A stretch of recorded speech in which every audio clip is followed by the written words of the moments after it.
-5, but feels like -13. At may flurries pa. Oh my. Ay. Natutunaw na siya. Last night, may freezing snow. Nandun yung cat, oh, ng kapitbahay.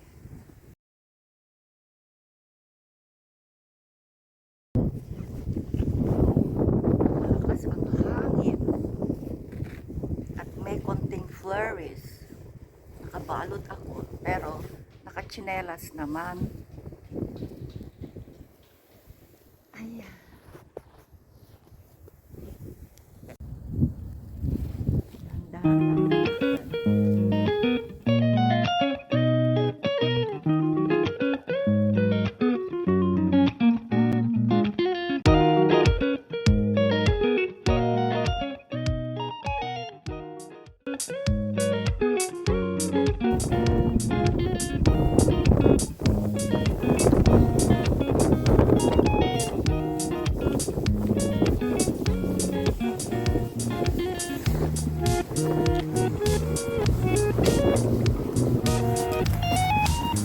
Hello! Hola, ¿qué tal? Maginaw na naman dito.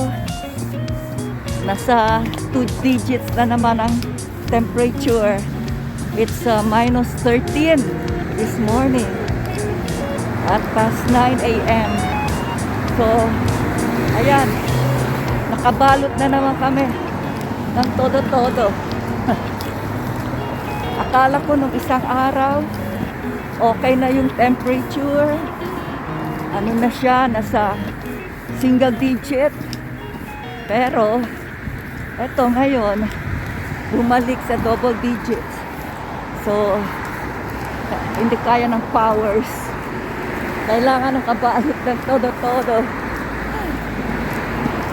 We are going to the bank actually.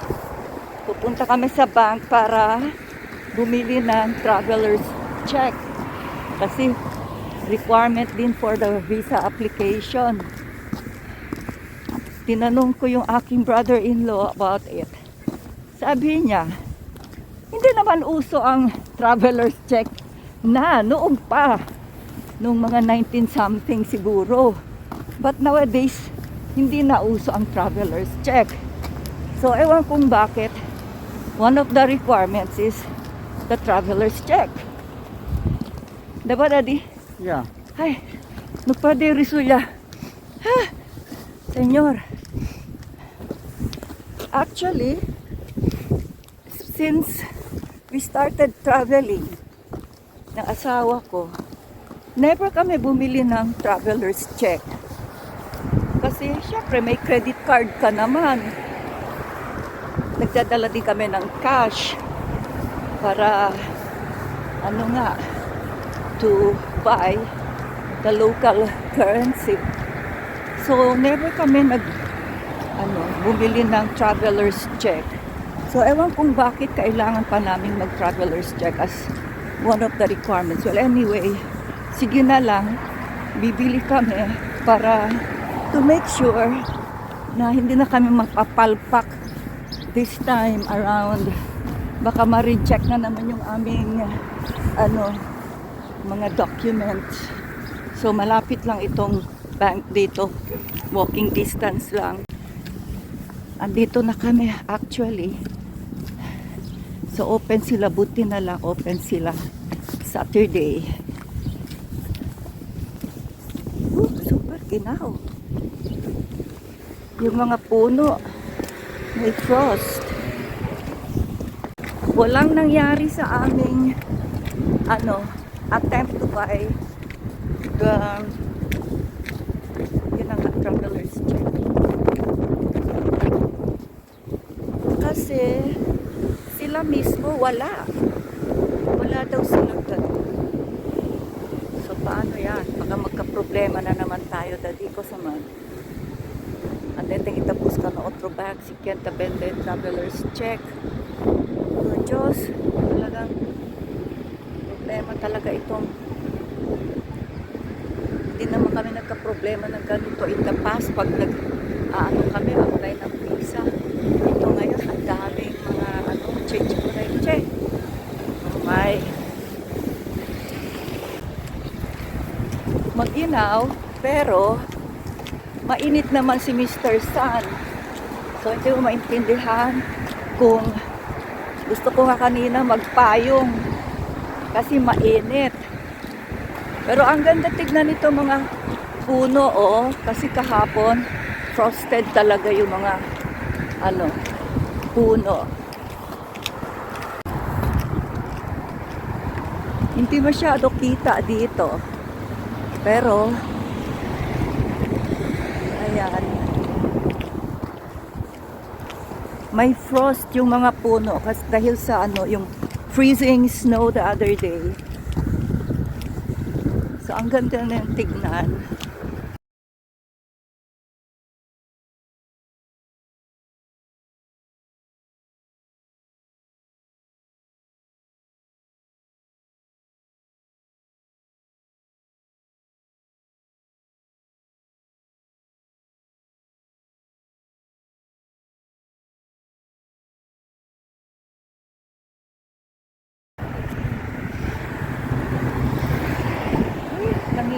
Naninigas na yung aking kamay sa ginaw. Oh my. Ay. Tagduro-duro din yung mano. Pwede usa din yung gloves. Actually, pati kotse frosted na, oh. May frost din. Natutunaw na yung frost.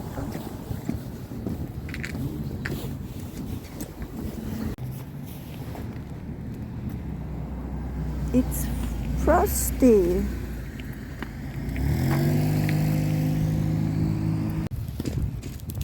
It's past 4 in the afternoon. At papunta kami ngayon sa church. Pero dala namin ang aming SUV. Kasi we're going to the grocery after the mass. So, ayun yung aming SUV. Dito. Yay! SUV. Ang aming car. Our trusty car. Kanina, ang temperature was minus 13, double digit. Pero si Mr. Sun nasa labas. Super init si Mr. Sun. Ngayon naman, wala si Mr. Sun. Pero, hindi masyado maginaw.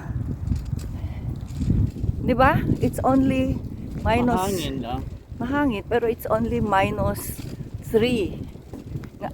Minus 2 ngayon. So, wala si Mr. Sun, pero hindi masyado maginaw.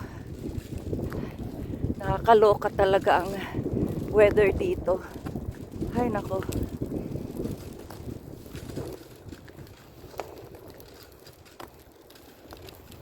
Sa Monday, it's family day. And it's a holiday. So, walang pasok ang asawa ko sa Monday. May isang araw siyang pahinga. So, yay! Rest day ni Daddy sa family day. Anyway, itong family day dito sa Canada, this is a once a year thing. And ginagawa nila ito during winter. Kasi, ang idea behind this is para daw makapag-bonding ang mga families at least once during winter. Dahil marami daw na mga tao na nadidepress pag winter. Ewan bakit nadidepress ako. Masaya ako makita ang snow. Siguro ignorante pa din ako sa snow. Kaya pag may snow, masaya ako, hindi ako depressed. Yun lang, syempre, hindi ka makalabas masyado dahil nga delikado, madulas, baka madisgrasya.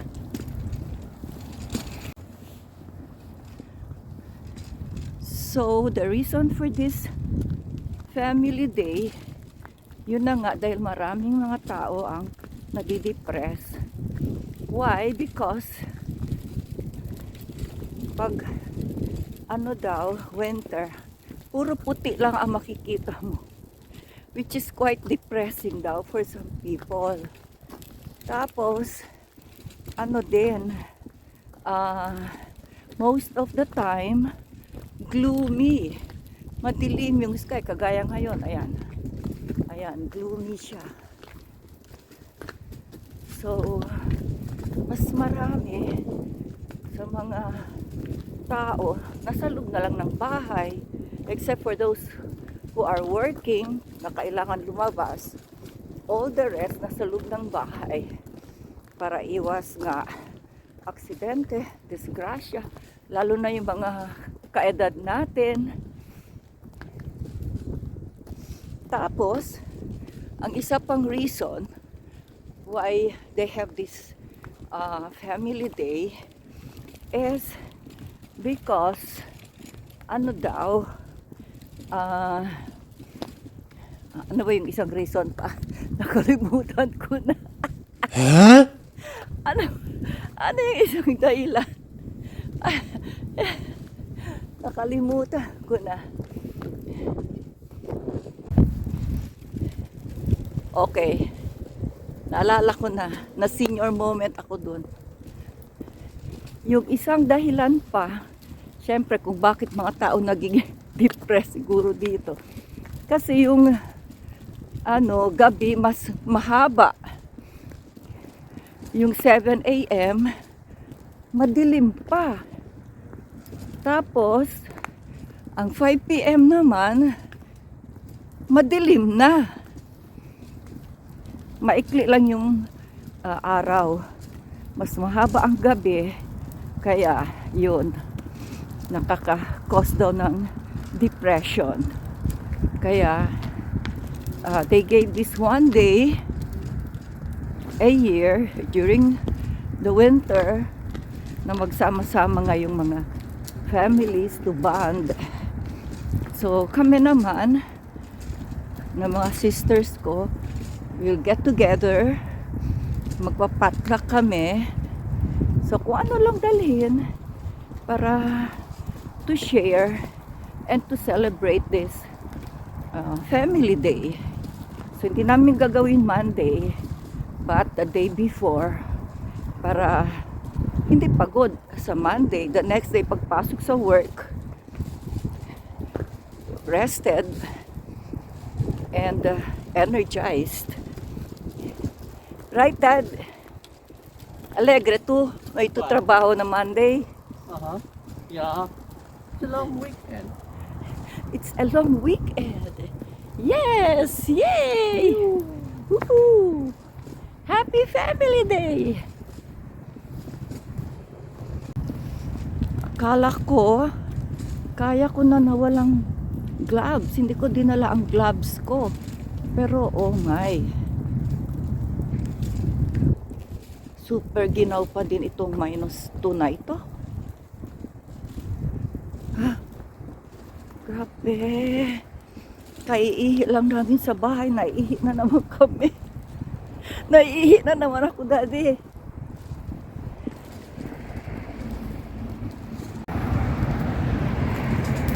Tignan natin kung anong mangyayari. Anong ganap sa Family Day.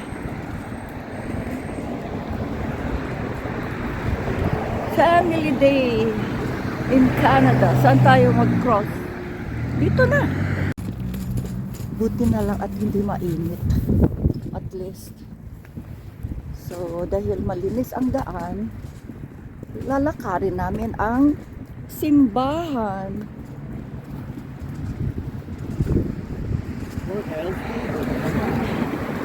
Or Naubos na yung sweldo sa Uber.